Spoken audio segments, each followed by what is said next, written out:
Olá, tudo bem? Que alegria para mim estar mais uma vez com você no programa Arena do Futuro. Esse programa tem sido uma bênção para tantas pessoas em todo esse país.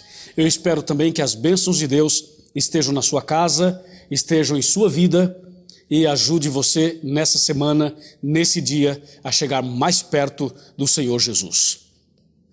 Bem, hoje nós vamos falar sobre um tema maravilhoso. O tema é: ainda existe esperança. Se você lembrar bem, há pouco tempo atrás nós lançamos um livro chamado Ainda Existe Esperança. Esse livro tem sido distribuído por todo o Brasil e até mesmo por toda a América do Sul. Mas hoje aqui no programa nós queremos que esse tema seja para você um estudo da palavra de Deus. Bem, antes da gente entrar nesse tema, eu quero lembrá-lo que o nosso programa tem um site, ou melhor, o site é da Novo Tempo, mas nós temos um blog. Você põe lá novotempo.com/Arena do Futuro. Ali você encontra vídeos, sermões, mensagens, algo que vai te enriquecer espiritualmente. Você também pode mandar para nós o seu e-mail ou telefonar para cá e pedir esse curso bíblico. É o Grande Conflito, com uma capa nova chamada Tempo de Esperança. Você pode fazer contato conosco pelo telefone ou pelo e-mail, arenadofuturo@novotempo.org.br. E ainda pode seguir o programa @Arena do Futuro no Twitter. Que tal? Temos muitas opções para você manter o seu contato com a gente, tá bem? Agora prepare o seu coração, prepare a sua Bíblia, a sua caneta, um papel para tomar nota dos textos bíblicos, porque vamos abrir a palavra de Deus e entrar no tema de hoje. O tema é: ainda existe esperança.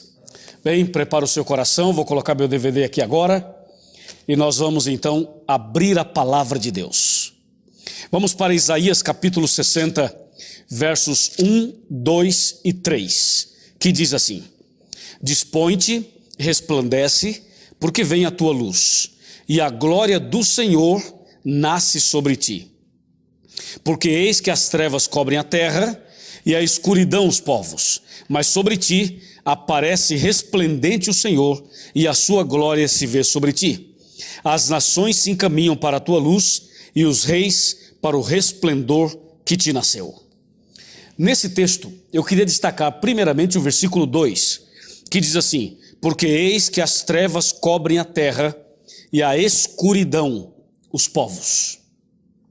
Amigo, amiga, essa frase do livro de Isaías é uma frase verdadeira para o tempo do profeta e verdadeira para os nossos dias.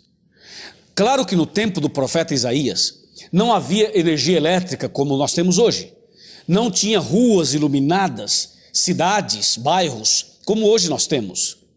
E alguém poderia pensar: acho que Isaías está se referindo às trevas literais, à ausência da energia elétrica. Não era a isso que ele se referia. Isaías estava se referindo exatamente às trevas espirituais, à escuridão espiritual. Já no seu tempo, o pecado era tão intenso que as trevas espirituais tomavam conta. A escuridão espiritual, moral, dominavam as pessoas do tempo do profeta. E se naquele tempo já existia essa situação de trevas espirituais, o que dizer dos dias de hoje? O que dizer da situação do mundo no século 21, especialmente neste ano? Um ano onde a gente percebe terríveis transformações. Quando eu falo terríveis transformações, porque me refiro a transformações negativas na vida das pessoas e na vida do planeta como um todo. Isaías diz: as trevas cobrem a terra e a escuridão os povos.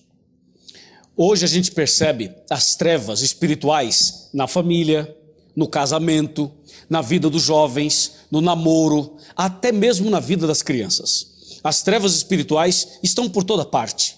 Você percebe a violência, a droga, os vícios, a prostituição, a corrupção, não é verdade? Há algum tempo atrás, na rodovia Castelo Branco, no interior de São Paulo, nós vimos uma reportagem de um homem que no Dia das Mães dirigia o seu carro do interior para a capital de São Paulo, quando de repente acontece algo na cabeça dele que ninguém entende. Ele simplesmente vira o carro e volta no sentido contrário, na contramão. E caminha ali uns 3, 4, 5 quilômetros. De repente vem uma carreta ao seu encontro e a fatalidade. O acidente horrível. Sabe o que é isso? Trevas espirituais. Escuridão espiritual. Em outra época, mesmo no Brasil, a gente percebeu situações que só de lembrar arrepia o corpo da gente. Você recorda daquele ex-marido que entrou no salão de cabeleireiro onde sua ex-mulher trabalhava e ele simplesmente sacou uma arma e diante das câmeras ele descarregou a arma naquela mulher, tirando a vida dela assim, diante de todo mundo? É impressionante isso. O que dizer, por exemplo, daquele homem austríaco que prendeu sua filha por muitos anos, abusou dela, teve filhos com ela? O que dizer? É ou não é o que o profeta Isaías está falando? É ou não é a situação de trevas e de escuridão que Isaías está se referindo? Claro que sim. O que dizer, por exemplo, daquele caso no Brasil em que um padrasto, num ritual de magia negra, ele coloca agulhas no corpo de uma criança?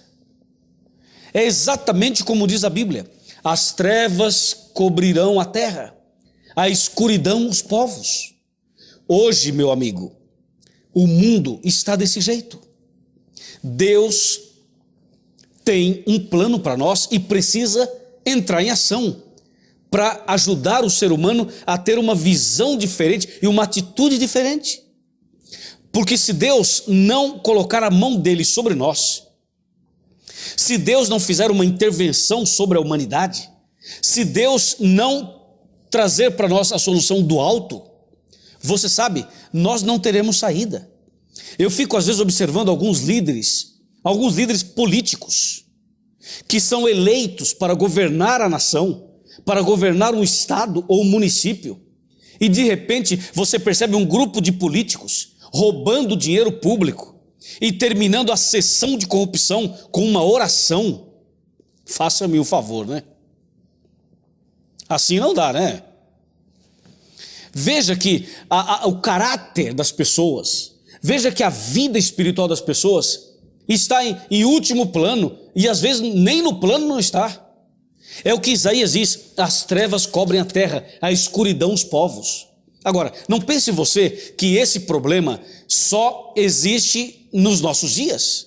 Não, esse problema existe desde que o pecado entrou no mundo. No tempo, logo no primeiro século, no segundo século, no início de toda a história humana, você lê no livro de Gênesis, sabe o que você lê aqui? Vamos ver, Gênesis capítulo 6, isso me impressiona, porque não estamos falando dos últimos dias, estamos falando do começo da humanidade. Veja, Isaías 6, Gênesis 6, o título de Gênesis 6 é assim, ó, a corrupção do gênero humano, no tempo, no início. Veja o verso 1, como se foram multiplicando os homens na terra, e lhe nasceram filhas. Aí o texto continua, e a gente vai, por exemplo, aqui para o versículo 3, para o versículo 4 e para o versículo 5. Olha o 5. Viu o Senhor que a maldade do homem se havia multiplicado na terra, e que era continuamente mal todo o desígnio do coração, ou do seu coração. Logo no livro de Gênesis, diz a Bíblia, toda a intenção humana, diz aqui, a maldade do homem se multiplicou, e diz, e era continuamente mal todo o desígnio do seu coração. O que é isso? Trevas espirituais, escuridão espiritual. E quando você vai para o livro de Isaías, no capítulo 24, a partir do verso 4, 5 e 6, ouça isso, prepare para ler esse texto, prepare. Está preparado? Está preparado? Isaías, capítulo 24, de 4 a 6. Vai, se ajeita aí na cadeira. Se ajeita? Vai? Respira fundo. Respirou? Respirou? Olha só o que eu vou te mostrar. Isaías, capítulo 24, de 4 a 6. A terra pranteia e se murcha. O mundo enfraquece e se murcha. Enlanguecem os mais altos do povo da terra. Na verdade, a terra está contaminada por causa dos seus moradores, porquanto transgridem as leis, violam os estatutos e quebram a aliança eterna. Por isso a maldição consome a terra. Olha, a maldição consome a terra, e os que habitam nela se tornam culpados. Por isso serão queimados os moradores da terra, e poucos homens restarão. Impressionante, você não acha? Veja, isso foi escrito 600 anos antes de Cristo, pelo profeta Isaías. Algumas coisas merecem destaque nessa leitura.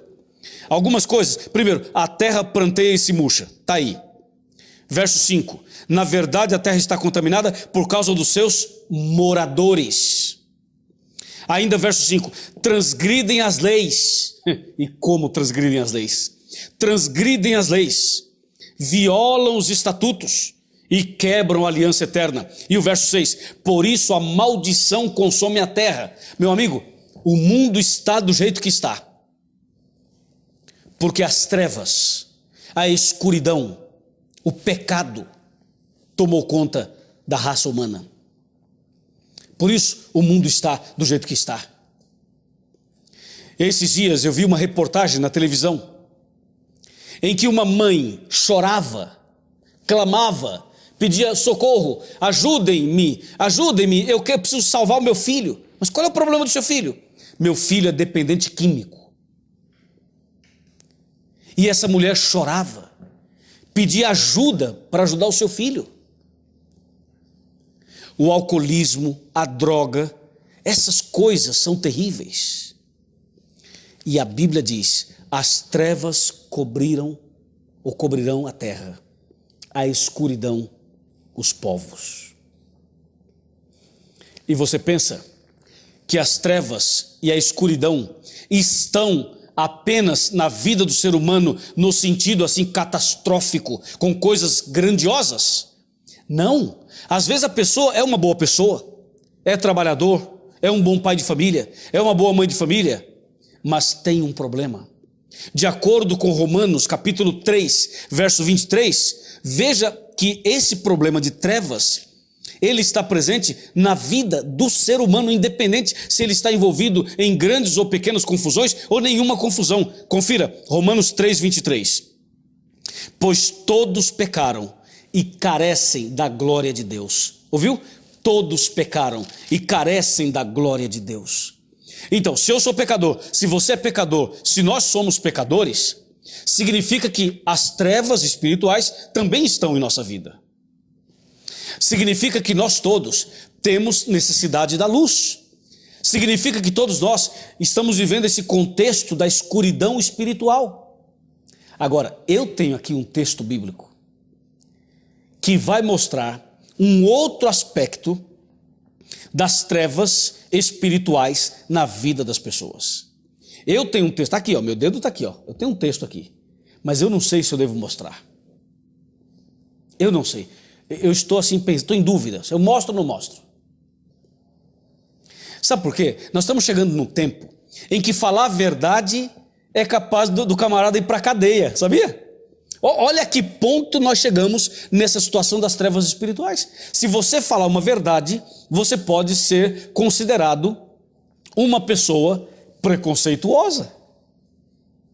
Nós chegamos num ponto em que fazer algo que está ligado à rebeldia é interessante, ser rebelde é interessante, quebrar as leis é interessante, ser diferente quebrando as leis, isso é interessante, mas seguir os princípios morais e bíblicos, isso está se tornando cada vez mais difícil, cada vez mais difícil.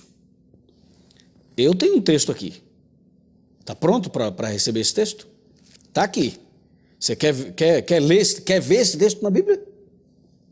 Eu acho que você não está preparado para ver, não.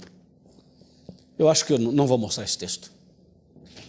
Eu acho que eu não vou mostrar esse texto. Porque esse é um texto forte. E eu acho que você vai cair da cadeira na hora que eu ler esse texto com você. Quer ler ou não quer ler? Quer ver esse texto ou não quer ver? Se você quer que eu leia esse texto, quer? Levante a mão aí. Levanta a mão e fala, pastor, eu quero. Eu quero ler esse texto. Vai, levanta a mão. Parabéns. Você é corajoso. E já que você quer que eu mostre esse texto, a Bíblia está lá, ó. Já que você quer que eu mostre esse texto, vamos fazer o seguinte, vou fazer um intervalo. Bebe uma água, liga para um amigo, fala, liga no Arena, o pastor Luiz vai mostrar um texto agora que vai tremer a estrutura aí. Tremer a estrutura. Daqui a pouquinho eu volto para mostrar aquele texto.